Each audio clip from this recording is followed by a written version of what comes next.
Looks like most of you didn't have a problem submitting your exam or anything. Okay. I did a document. That's fun. Yeah. I've got 4 classes to grade, and my schedule got thrown off over the weekend with illness. So have a little patience. It's going to take me a little while to get these done, okay? I'm going to try and get them back within a week to 10 days. You know, I know you guys need to know what your grade is, and I need to get them out of my life because I've got a ton of other things to do.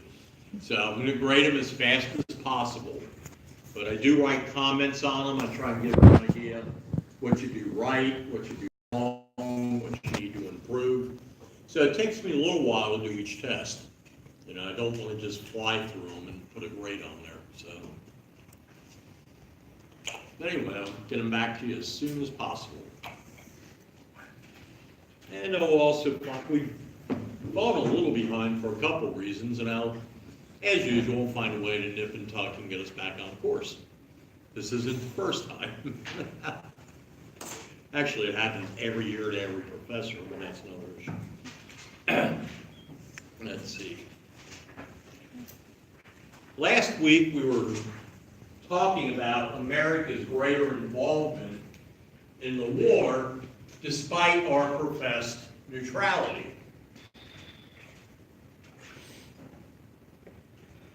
On the 6th of January, 1941, in his address to Congress, Roosevelt said that the United States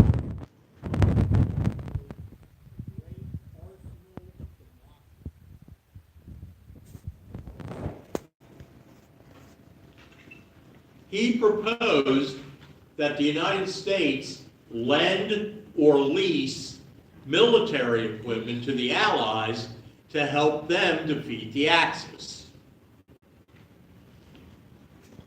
The British in particular, in fact at this point the British were the only major power fighting the Germans.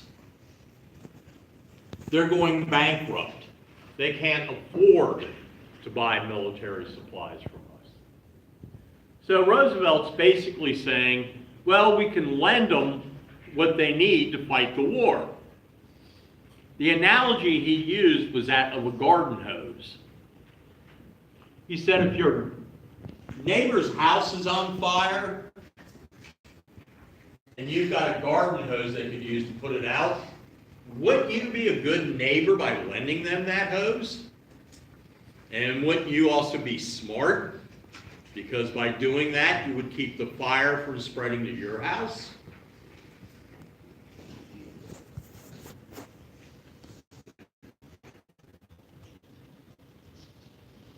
In March of 1941, Congress approves the Lend-Lease Act, as it's known. By the way, there was some opposition to it, because people realized it would drag us more into the war. Here's some protesters protesting it. And some meeting with a couple of Congress people.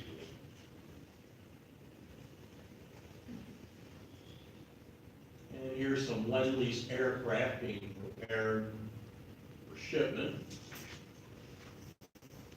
And give you an idea of some of the weapons we sell. There's a bunch of Thompson submachine guns.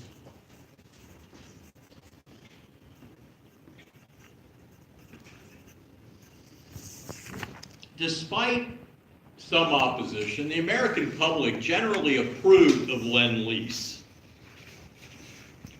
At this point, we are no longer a neutral. Under international law, we would be more accurately classified as an undeclared belligerent.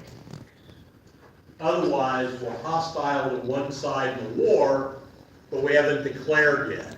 We haven't declared war yet. Good morning.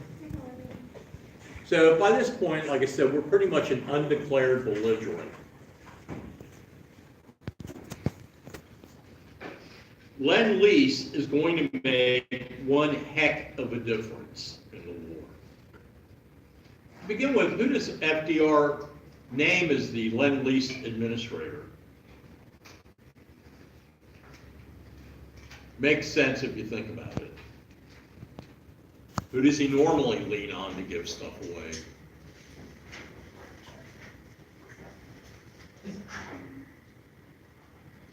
Let's see, who was head of FARA? Who was head of the WPA? Thank you. Harry Hopkins. He's going to assume that role in World War II. He's going to be Lend-Lease administrator. By the end of the war, over $50 billion in aid will be distributed to dozens of countries. Billion or million? Billion. England will be the largest recipient of Lend-Lease. They're getting $31 billion in military aid. And by the way, Lend-Lease is sort of disingenuous. One, we're not leasing it because we're not charging them anything, and we're not really lending it to them. You know, we don't get it back at the end of the war. Here are your tanks back. They're a little beat up, but, you know. So, you know, we were basically giving them these supplies. Lend-Lease just made it sound a little better. If Great Britain is the single largest recipient, who's the second? Who gets the second most amount in Lend-Lease aid?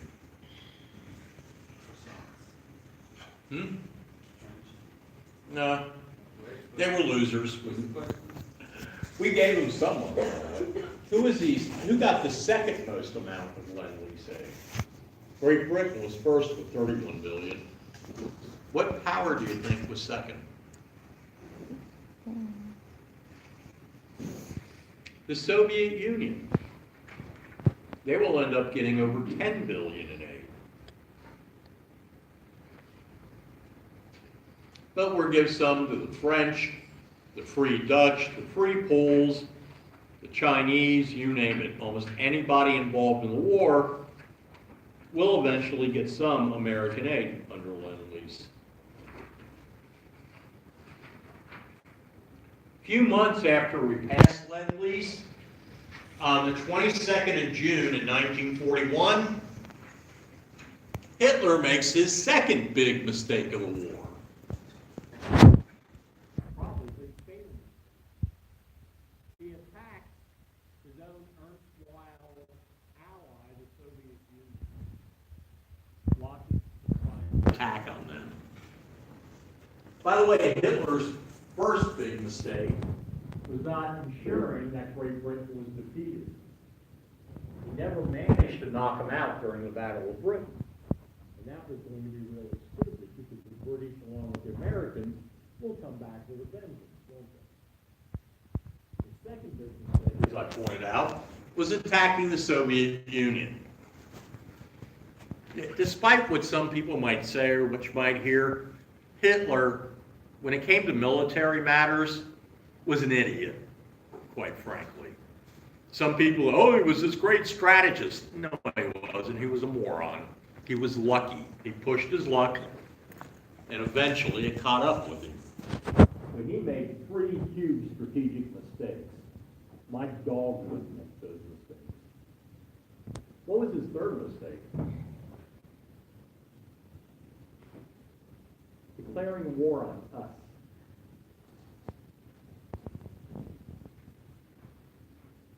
Now, the German invasion initially inflicts crushing defeats on the Russians.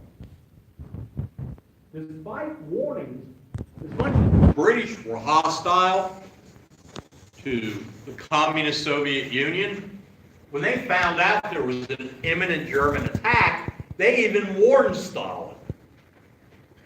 He ignored it. He thought it was a trick, trying to get him to turn on his German allies.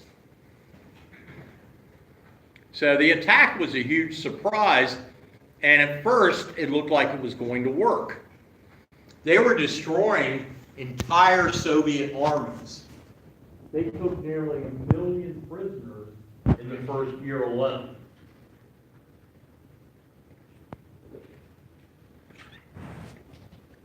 Soviet Union was on the ropes in the fall of 1941.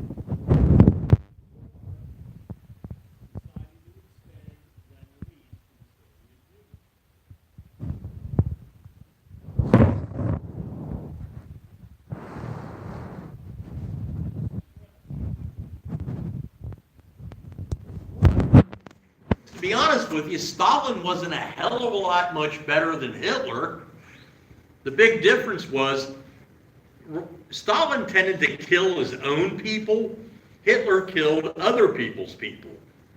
But they were both mass murderers and brutal dictators. So just the idea of being allies with somebody else, but both Churchill and Roosevelt would urge it.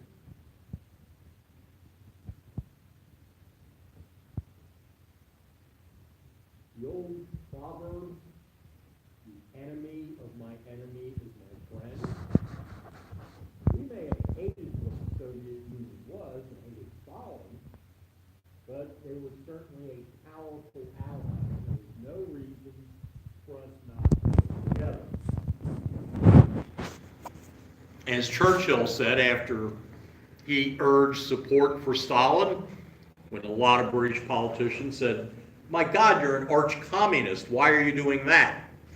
And Churchill, in his usual elegant way, remarked, "If Hitler would have invaded hell, I'd have a good word to say about the devil." So both Great Britain and the United States will eventually ally with the Soviet Union. And by the way, successful.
Where did we get $50 billion that we give away?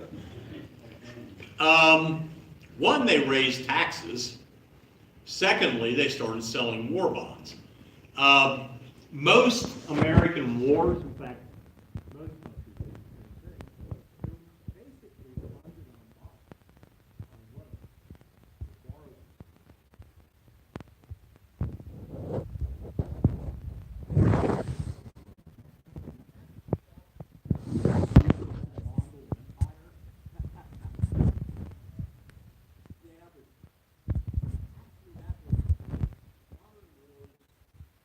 Isn't the major reason for war anymore. Now, Germany was a parking lot by the time the war was over. There was virtually nothing.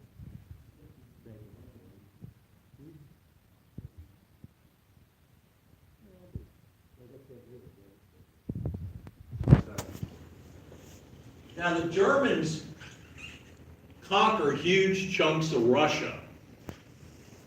But they run into this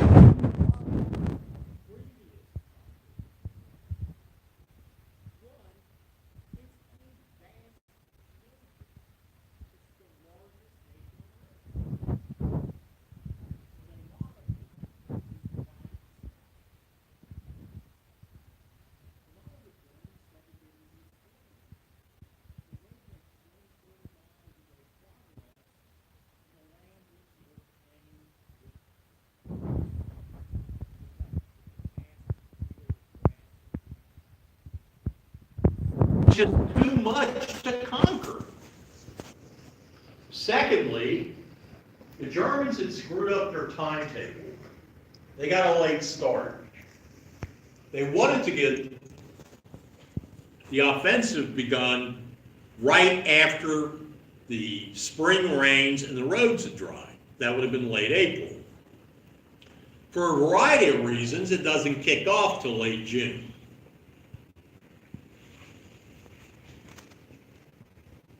Winter comes rather early in Russia.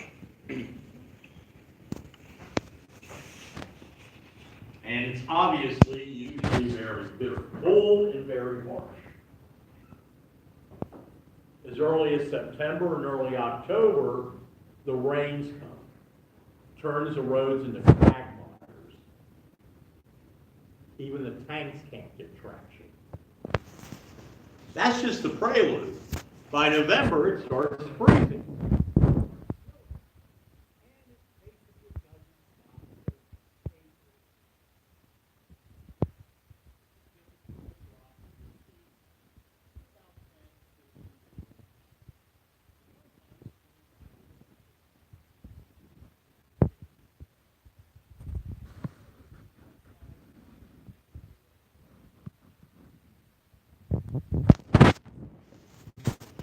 The Germans had gambled that could knock the Soviet Union out before winter hit.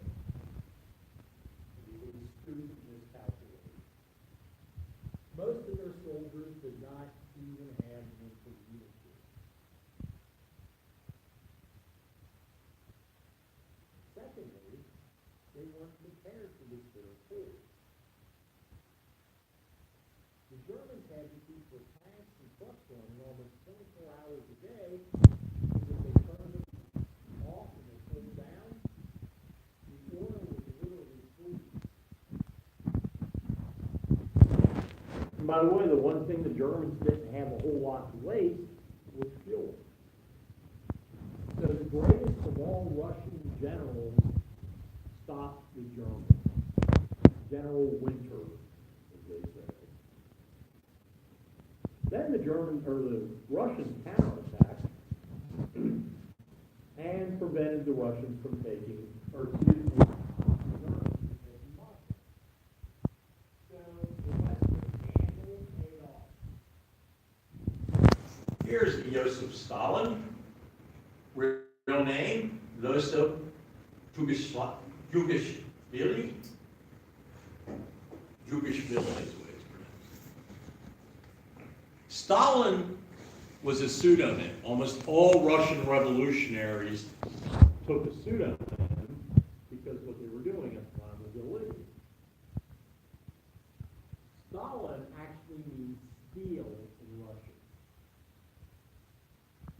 And by the way, he wasn't even a native Russian. He was born in Georgia, not like in Atlanta, one of the Soviet republics, Georgia. But he was one of the all-time mass murderers in the world.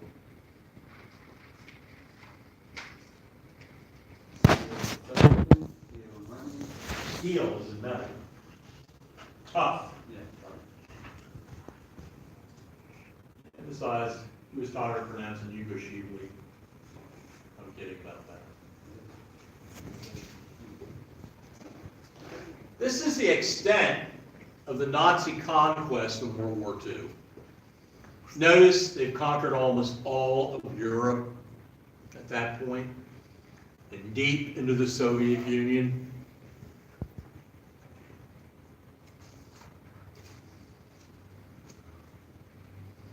Now, in addition to the United States interfering in the plant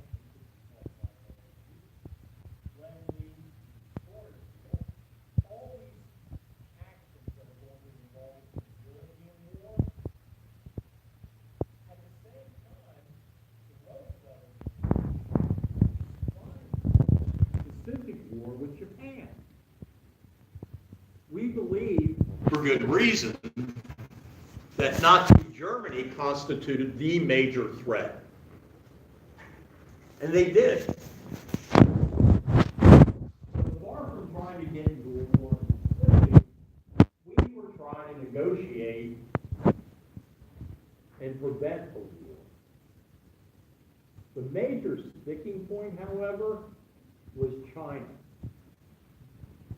We wanted the Japanese to agree to a timetable to stop their war in China and pull their troops out. That was our basic, bargaining stance. They had to do that before we considered anything else. And the Japanese were in too deep in China. Much like the Soviet or the Germans are to get involved in a war in Russia that they can't win or get out, the Japanese get involved in the same situation in China.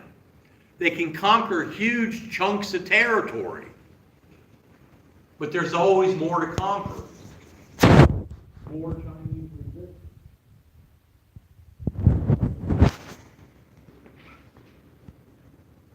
Japan, outside of China, is still expansionistic as well.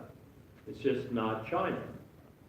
In July of 1941, Japan occupied French Indochina.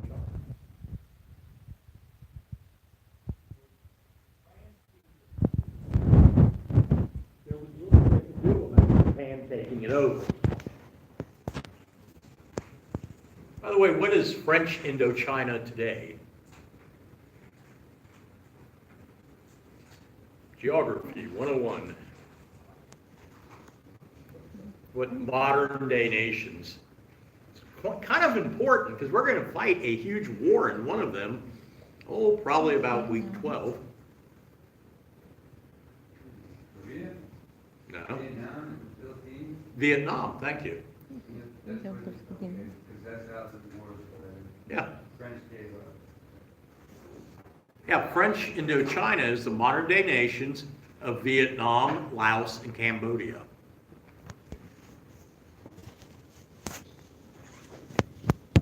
They wanted it for its resources and its proximity to China. The northern border of Vietnam is on the southern border of China. And they could use it for military bases, air bases. They also got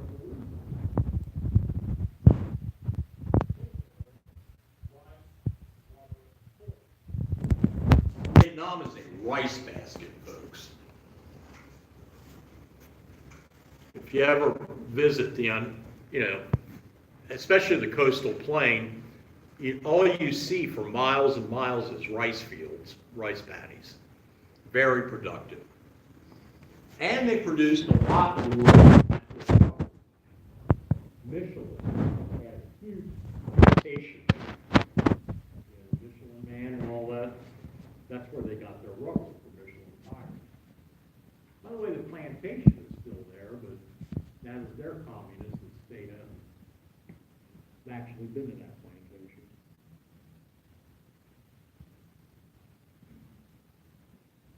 Roosevelt wanted to send a message to the Japanese that further expansion was not going to be allowed. So in July, in retaliation, the United States froze Japanese assets in American banks and embargoed oil and iron to Japan. Basically, all of their monetary assets in the U.S. were frozen. They couldn't use them to buy anything over here. And secondly, we stopped shipping them two things that they desperately needed: steel and oil. Japan had to import 88% of the oil it used, nearly 9/10. And they had to import virtually all the iron they used. Japan's blessed with many things. It's a great nation, but unfortunately, they sort of got cheated when it came to key industrial resources. The idea was to pressure Japan into halting expansion. Unfortunately, it has the opposite effect. Japan decides to seize several countries and European colonies in Southeast Asia. had oil, tin, rubber, iron, coal, and all the other goodies they need to be a modern industrial military power.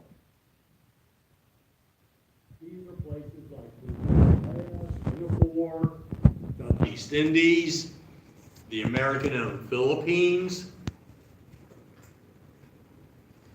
So the Japanese want to launch a massive war of conquest in the Pacific to guarantee their access to these raw materials.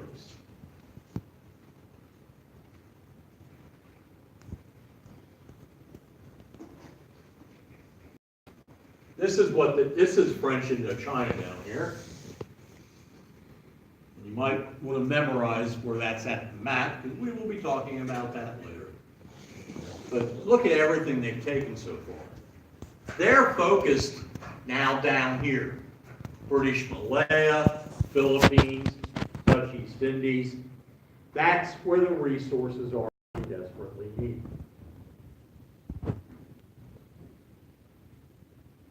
They need to keep the American Pacific Fleet from interfering. By the way, there's a timetable for that, kind of set by the oil embargo. We embargo oil for them in July. Japan, at that point, had about a 6-month supply. So when does their supply run out?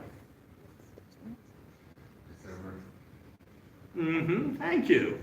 Probably 7. Well, not that exact date, but you're right.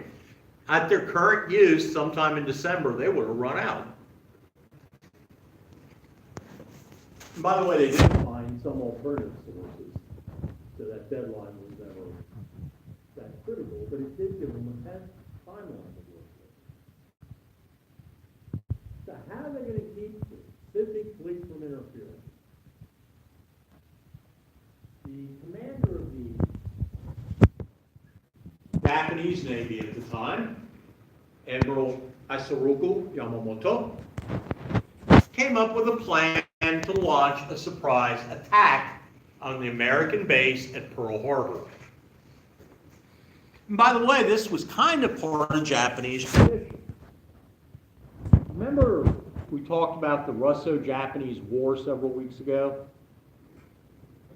The Japanese started that with a surprise attack on the Russian fleet at Port Arthur. And by the way, Yamamoto was present for that. He was a young ensign at the time. So he believed they could replicate that success against Pearl Harbor. Now, I want to point out that Yamamoto did not want to go to war with the United States. He thought it a huge mistake. In fact, he even predicted that the United States would eventually get revenge. But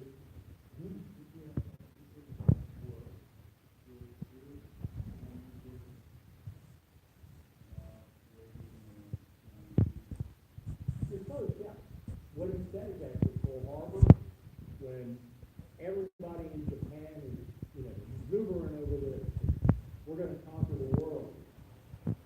Yamamoto replied, I'm afraid we have done nothing more than awaken a sleeping tiger. Sleeping tiger. It does turn out to be a giant. Huh? They're the animals.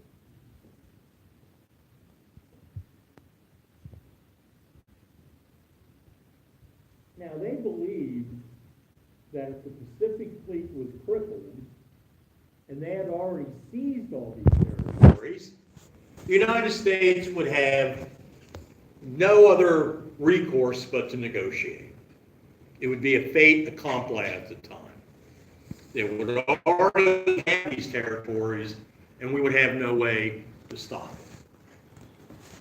They didn't understand it very well, did they? Yamamoto did, but they didn't listen to him. He actually understood it pretty well. He had spent several years in America. He'd been a student at Harvard. He had been the Japanese military attaché in Washington. He had traveled across the United States. He had seen the United States. He had seen our industrial might. And by the way, he also picked up two great habits while he was here in America. He loved poker and bourbon.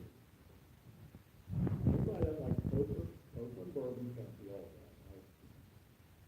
But he tried to warn the Japanese government what they were getting into, and they wouldn't listen to him. But being a patriot, he went ahead and planned the attack.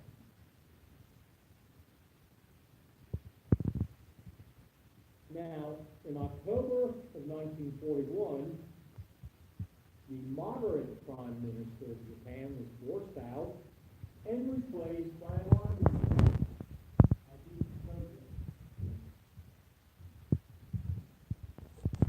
Here it is.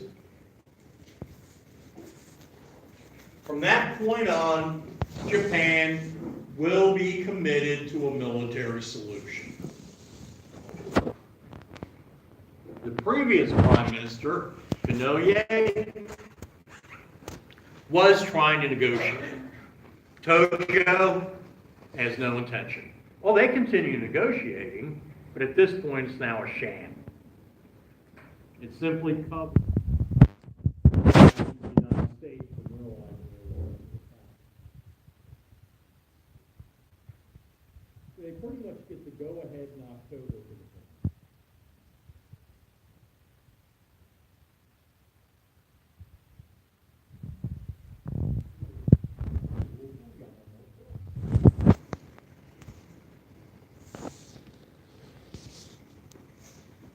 It was truly a great admiral.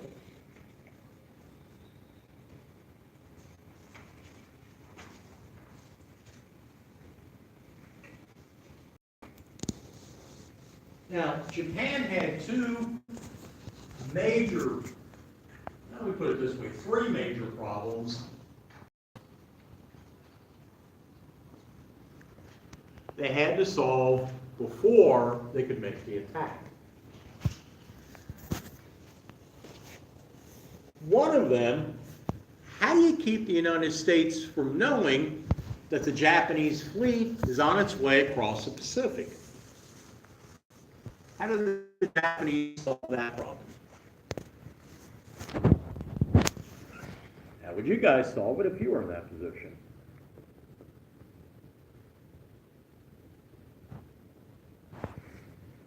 They're going to maintain strict radio silence.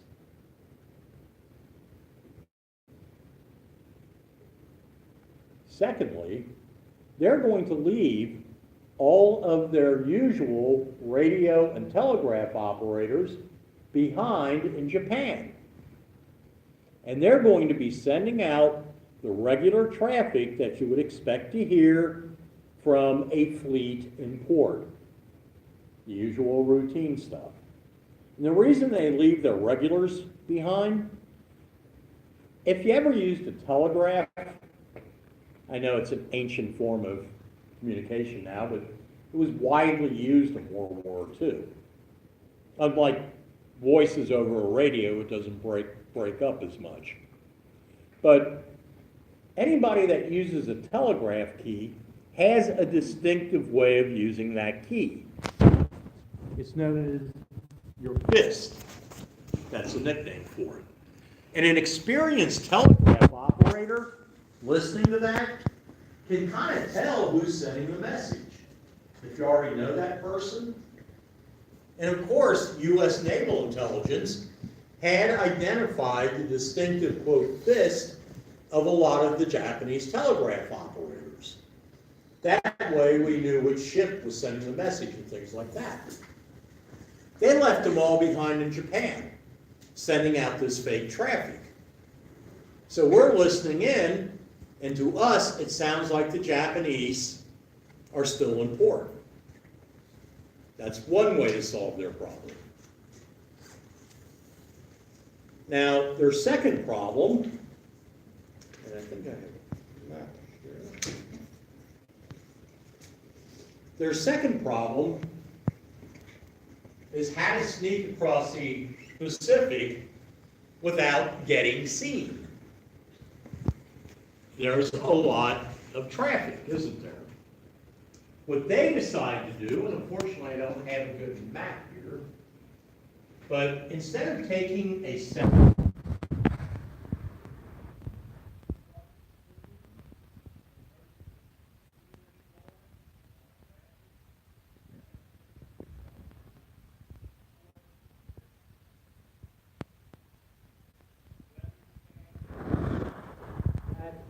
there's very little traffic.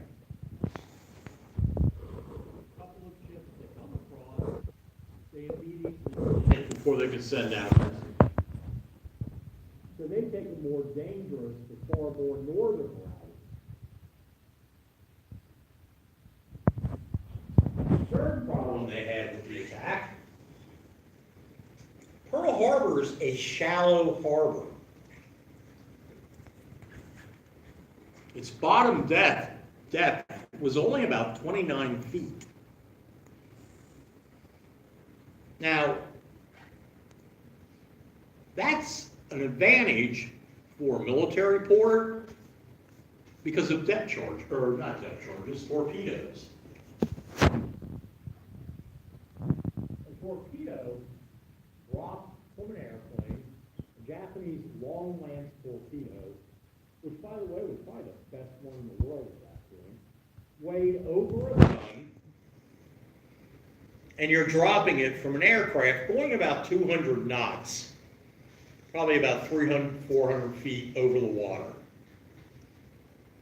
That thing's going to drop about 40, 50 feet in the ocean. All right? I am not an artist, okay? But you got an airplane up here, it drops at it, and it's going to go all the way down here, basically, before it rights itself to go back up. So how do the Japanese solve that problem? How do they get a torpedo that they can drop from the air that won't go that deep before it rights itself to sink ships in a shallow harbor?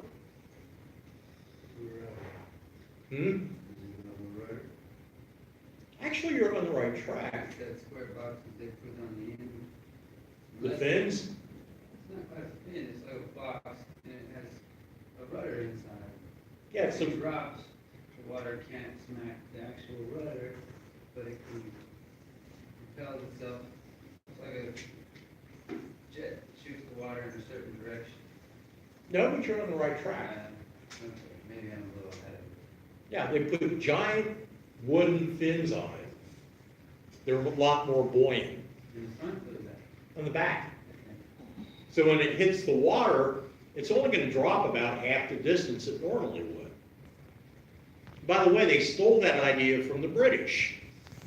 The British used the same idea to attack the Italian fleet at their main base in Taranto about a year earlier. But that's how they solved the problem. And by the way, the reason I'm bringing all this up is because the United States had the idea that Pearl Harbor was somewhat, I wouldn't say invulnerable, but that it had really good defenses against a possible attack. And the Japanese managed to overcome a lot of these problems. Now, having said that, we knew an attack somewhere was coming. The United States had broken several key Japanese codes. Code breaking is going to be essential to Allied victory in World War II.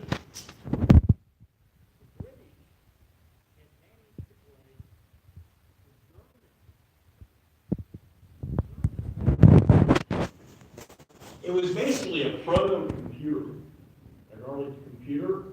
It was known as an Enigma machine. And it was considered the perfect coding device. Looked like a typewriter. You know what a typewriter looks like, right? You've seen them in museums, haven't you? But you know, had a keyboard and all that. And you type in the message, and when it transmitted it, it would send that message in a random code. For example, every time you pushed an A on the keyboard, it might come up as a Z or an X or a Y. It was that random. And there were thousands of settings on the Enigma machine. The British, amazingly, through several sources, ended up breaking the code. One, the Poles got a little bit of revenge on the Germans. The Polish submarine, after the fall of Poland, smuggled most of an Enigma machine to England. And British engineers had also been working on reverse engineering work. And then they also assembled one of the greatest assemblies of mathematicians and people like that in the world. And they managed to break the code. And it proved invaluable. We could read almost all the important German traffic. We knew what they were up to. We had similar success against the Japanese. By the fall of 1941, we could read all or part of the top Japanese military and political codes. And we codenamed them JN-25, purple, and orange. Those were the top three Japanese codes. The most important one for our purposes today was purple. All of the intelligence we derived from breaking these codes was codenamed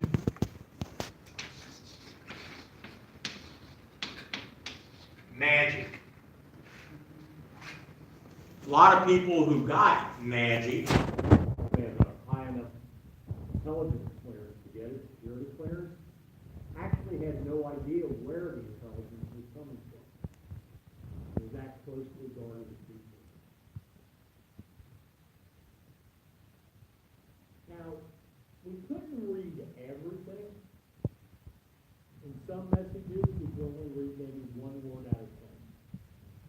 Others, we could read maybe 3 sources. From what we could determine, we knew the Japanese were going to go to war. We knew it was going to be from early December. We finally figured out that December 7th was going to be the critical date. Does not mean we knew it was.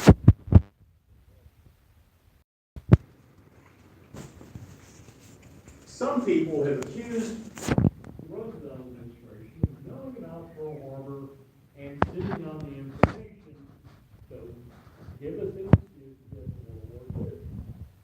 And that's totally absurd. You don't destroy your own main striking weapon to get into a war. That's kind of stupid. The fact of the matter is we have a lot of information coming in from all over.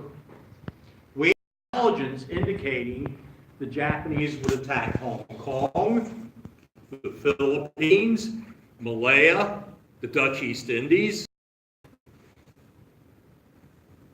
See what I'm getting at? By the way, all of it was right, wasn't it? But where they were going to attack. We didn't expect it was going to be so hard. We expected it all to be hard. In fact, the execute order for the Japanese was also, I mean, even if you encode something, you still use code. The execute order was east winds rain, climb Mount Mitaki. East winds rain, climb Mount Mitaki. That screams an attack on Pearl Harbor, doesn't it? We knew there was going to be an attack we didn't know when. In fact, they even alert Pearl Harbor. They send an alert message to Admiral Husband Kimmel, the commander-in-chief, alerting him to possible Japanese attack. The trouble is, there had been bad storms, high atmospheric storms and all that, and they didn't trust normal radio communication.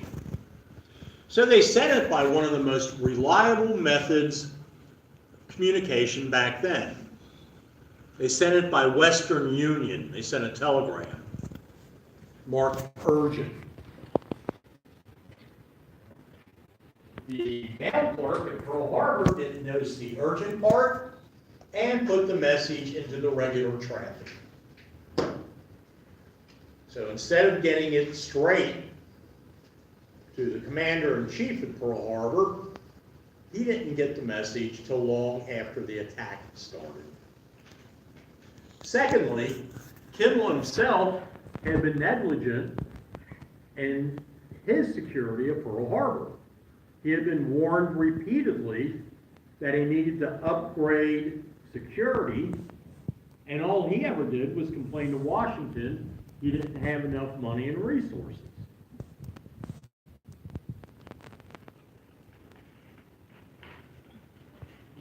So there were attempts to notify Pearl Harbor.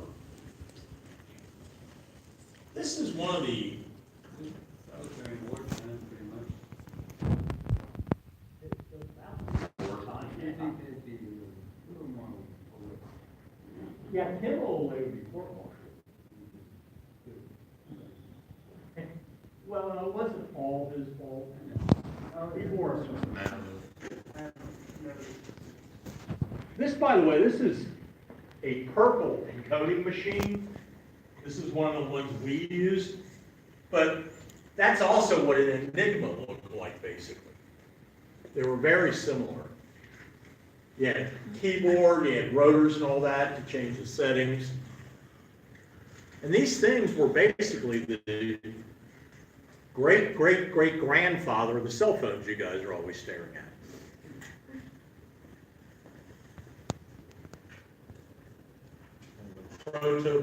Modern-day computer really starts developing during World War II.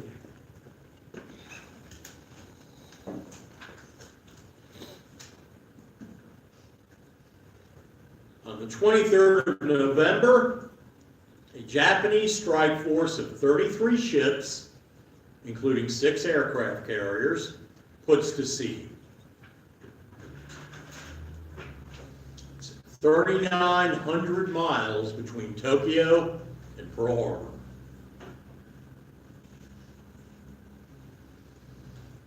It's a Sunday. Why are the Japanese attacking on Sunday? Church. Oh, you're half right. We're definitely not as aggressive.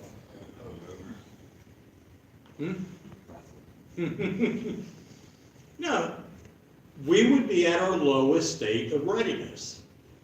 A lot of the sailors would be in church, and a lot of them would be sleeping off Saturday night. Either way, they're going to be at a low state of readiness.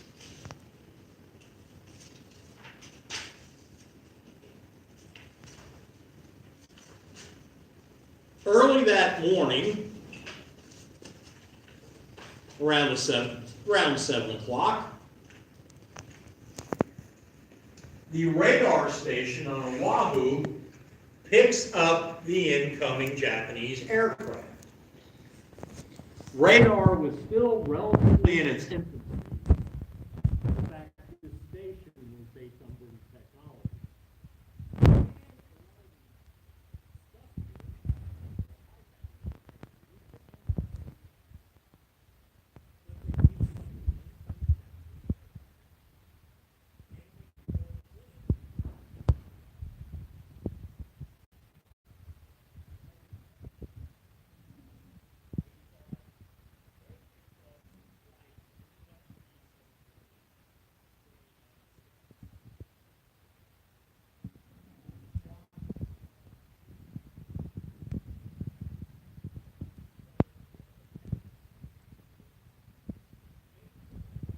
decisions of his young life.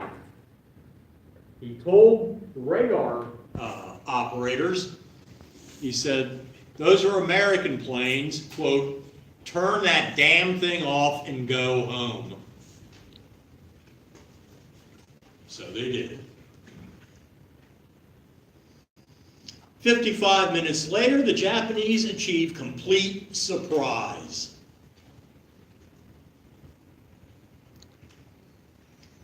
The lead Japanese fighter bomber, it was this guy's job to determine whether they had achieved surprise or not. So he sent out the attack order that indicated they had achieved surprise. Tora, Tora, Tora.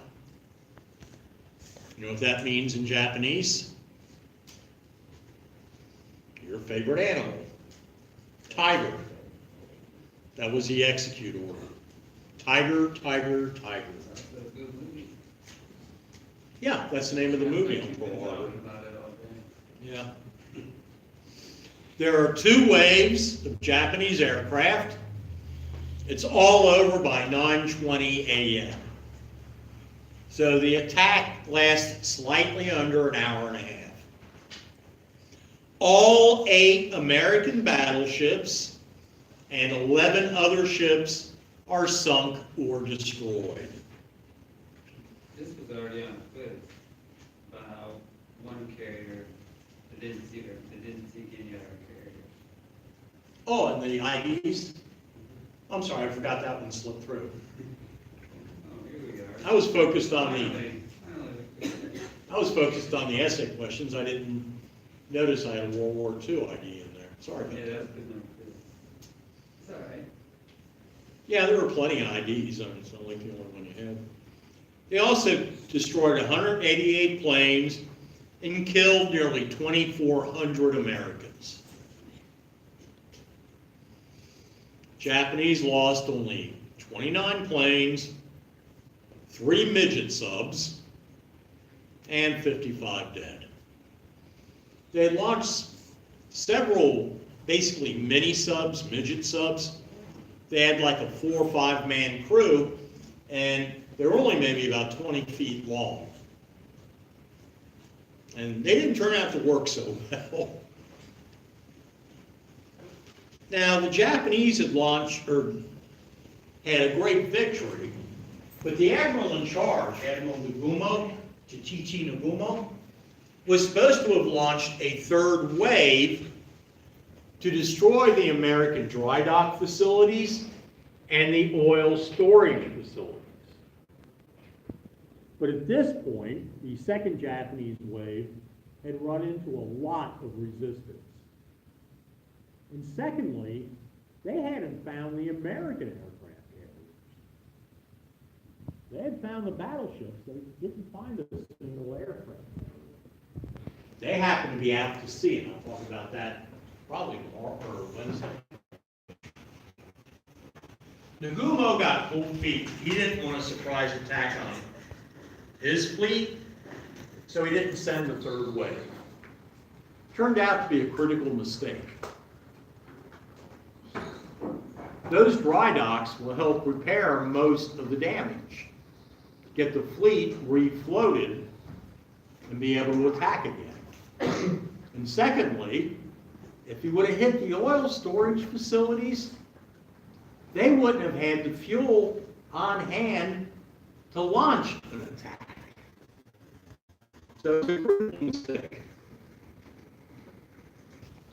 As I pointed out, the Japanese were jubilant over their victory at Pearl Harbor and their victories throughout the Pacific. But as Yamamoto told his emperor, I fear we have done nothing more than awaken a sleeping giant. So you were right about Pearl Harbor.